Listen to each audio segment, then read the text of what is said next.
I'm going to show you how to fix Mewgenics crashing on Steam. First, you want to right click on the game in your library, open up the properties window.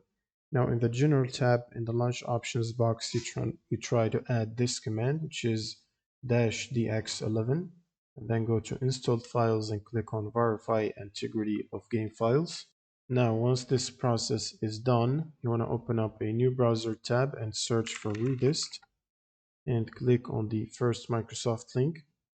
From here, scroll to the second table and make sure to download and install the 86 and the 64 version of the redistributables. Install both of these. And if you're not running Windows on a regular computer, you can download and install the ARM64 version.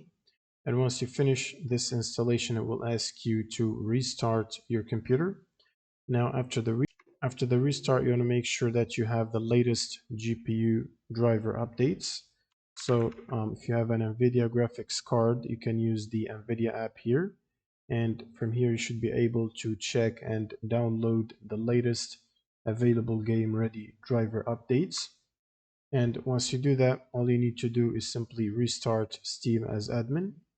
So you can look for Steam, right click and run as admin, and then try to launch the game again from your library. And this should usually fix the crash issues.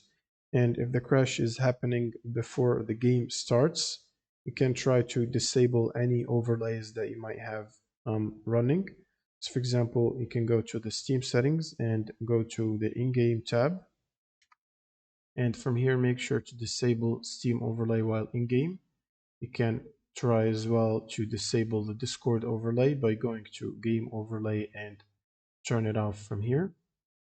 You can do the same if you have the NVIDIA overlay activated and MSI Afterburner or Riva static tuner installed. You can try to disable that as well, and that should generally fix the crashing at the startup.